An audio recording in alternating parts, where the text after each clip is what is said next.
Musyawarah Rencana Pembangunan atau Musrenbang tingkat Kecamatan Jampang Kulon didominasi oleh usulan-usulan infrastruktur khususnya jalan dan jembatan. Hal ini tentunya disampaikan oleh Camat Jampang Kulon saat ditemui MGS TV setelah memimpin Musrenbang di Aula Kantor Kecamatan Jampang Kulon, Kabupaten Sukabumi. Dia mengatakan, banyaknya usulan-usulan dari berbagai desa yang didominasi mengarah ke infrastruktur jalan dan jembatan. Tidak sedikit juga ada usulan berupa non-fisik seperti pelatihan ataupun BIMTEK, salah satunya di bidang UMKM.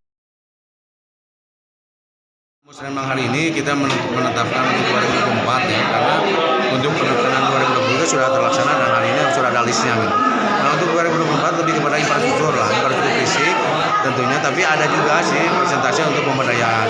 Tapi karena hari ini kita tentunya dampak dari musibah COVID itu lebih fokus kepada penekanan infrastruktur, terutama jalan, jembatan, tadi ada tembok penahanan juga lah, termasuk ada rute laut juga. Nah tentunya fokusnya hari ini memang untuk penetapan perencanaan ke 2024 ini adalah lebih kepada fisik.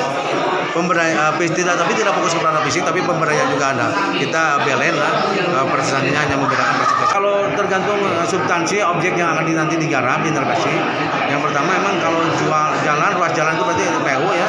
Kalau untuk irigasi itu di bawah Balai Besar Air Sungai Citarum ya. Yang lainnya untuk pertanian dalam di bawah dinas pertanian.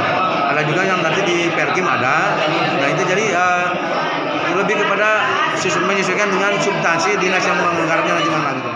Dari Kecamatan Jampang Kulon, Kabupaten Sukabumi, Indra Sopyan mengabarkan untuk Dinamika.